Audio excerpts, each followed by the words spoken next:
देश को बहुत खास देखा है, तूने बहुत इतिहास देखा, इस देश को बहुत खास देखा है। और रोटी की तलाश में हमने भी, हमारे यहाँ तो जिस गांव का दिल्ली होता था बड़ा माना जाता है कि दिल्ली में, आज जो देहरादून है एक जमाने में दिल्ली हुआ करता था, कि तूने बहुत इतिहास देखा है, इस देश को बहुत खास देखा है। और रोटी की तलाश में हमने भी तुझको बहुत दूर से बहुत पास देखा है। रोटी की तलाश में हमने भी तुझको बहुत दूर से बहुत पास देखा है, मगर आदमी ने जब से तरक्की की है दिल्ली, मैंने तुझे बहुत उदास देखा है। तो ये सारे जो शहर जो जीवन था तो चलते रहते, लोग कहते इतना दर्द क्यों कमा रहे हो, इससे बढ़िया पैसा कमाओगे। मैंने कहा यार ये अब किसको समझाएं, कैसे समझाएं, ये चीजें हैं सारी कि हमारी जबान से जब भी सवाल निकलते हैं, आप तो कपड़ों में भी बेहाल निकलते हैं, हमारी जबान से जब भी सवाल निकलते हैं। अब चक्कर ये है कभी सियासत पे सुनाओ तो बड़ा मुश्किल हो जाता है। सियासत पे हमने तो ये भी कहा भाई कि जिन्हें मिट्टी की खुशबू से जुकाम होता है, बस यही पर देश नाकाम होता है। और कॉफी पीने वालों को क्या मालूम, चाय बेचकर दुनिया में बड़ा नाम होता है। तो वो सारी चीजें चलती रहती हैं। तो उस बात पर अर्थ कि मैं, आप तो कपड़ों में भी बेहाल निकलते हैं, हमारी जबान से जब भी सवाल निकलते हैं, आप तो कपड़ों में भी बेहाल निकलते हैं। और आपने जिधर भी हैंडपंप लगाए हैं उसी के बगल में ताल निकलते हैं। आपने जहां भी हैंडपंप लगवाए उसी के बगल में ताल निकलते हैं। और मैंने ये अपने बुजुर्गों से सुना है, जो दौलत कमा लेता है उसी के बाल निकलते हैं। अब जो भी इसका अर्थ लगाएं, और ये क्या है, वो सियासत की बातें हैं, लेकिन हर चीज व्यवस्था पे ही लिखी जाती है। किसी की जेब से जख्म और किसी की जेब से नमक निकलता है, किसी की जेब से जख्म, किसी की जेब से नमक निकलता है, किसी की जेब से मजहब और किसी की जेब से कफन निकलता है। किसी की जेब से मजहब और किसी की जेब से कफन निकलता है। और यहाँ तरक्की के रोज पांव भारी हैं, चलो यार इस शहर से यहाँ दम निकलता है, चलो यार इस शहर से यहाँ दम निकलता है। और गिरते पड़ते पहाड़ों में हमें क्या डराते हो, हमारे बगल से तो रोज ही यम निकलता है।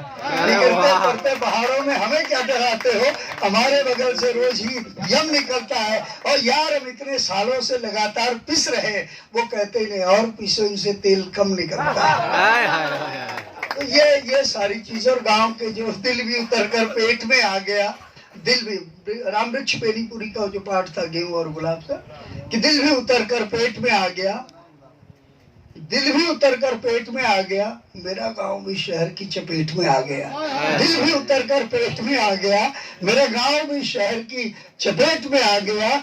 अब मुझे मुकम्मल गजल से क्या वास्ता, जब देश का मसला एक शेर में आ गया। तो ये गांव की सारी चीजें लिखा करते थे। हम तो जो गाय वाय चराते थे तो लोग बड़ा वो करते, ऐसा तो हो ही नहीं सकता। मैंने कहा ऐसा ही होता था भाई, हम लोग तो मिट्टी में हाथ धुलते थे और तब खाना खाते थे, मिट्टी से धुलते थे और मिट्टी में पांगा कहते थे उसको। तो उस पर लिखने का बड़ा सारा लंबा, कभी बस बैठेगी, पंकज जी को पता है, तो फिर वो दौर चलेगा। ये तो एक थोड़ा वक्त का दौर है, क्योंकि चमोली जी बड़े असहज हो रहे हैं, तो ऐसा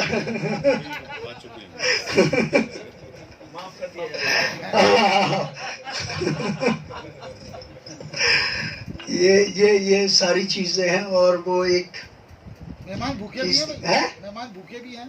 हाँ, पानी का जो वो कह रहा था कि शायर हो गए। हाँ, वो कितना आराम है सियासत के खून में, नींद पहाड़ की लो बिस्तर रखो दून में। कितना आराम है सियासत के खून में, नींद पहाड़ की लो और बिस्तर रखो दून में। एक्चुअल नया लिखना, तैयारी पुराने तो याद रहते हैं कि हुक्कामों की सत्ता तक कोई पत्ता नहीं होता। जब टीरी गया शुरू में उस रास्ते जाता था तो आते हुए झील बढ़ गई, पुल से आ नहीं पाया, बाद में नई टीरी बसा। मैंने कहा रिश्तों को तोड़कर पुश्तों पर बसा हुआ शहर है ये तो। तो हाँ, गहराई है।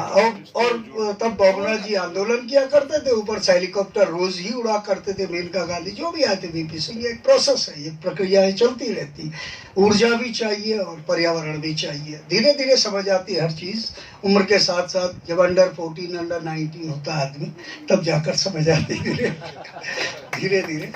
तो हुक्कामों की सत्ता तब कोई पत्ता नहीं हिलता, हजारों फूल कलियों में कोई आजाद नहीं खिलता, और डुबोने को समंदर दूर तक फैला हुआ है मगर पीने को चुल्लू भर यहाँ पानी नहीं मिलता। मैंने हिंडोला खाल के पानी का जो वो देखा उनका हिसाब किताब, ये कि पानी का दर्द अब लहरों में छलकता है, पानी का दर्द अब लहरों में छलकता है। आस्था की बात है, आदमी उसे भी गंगा कहता है, और बहने के रास्ते इस कदर बदल गए, पानी कभी संसद से कभी विधानसभा से बहता है। तो ऐसे ही बह रहा पानी में, गंगा यहाँ बह रही, गंगा तो यहाँ बह रही, हमारे बगल में बह रही है गंगा, जो है पत्थरों में रवानी है, वो भी बहुत सारी चीजें, पानी तो ठहरा वो पत्थरों में रवानी है। तो ये बहुत सारी चीजें लिखा करते, वो कहा करते थे, मतलब जिया करते थे इस दर्द को, और कभी बस बैठा करती थी।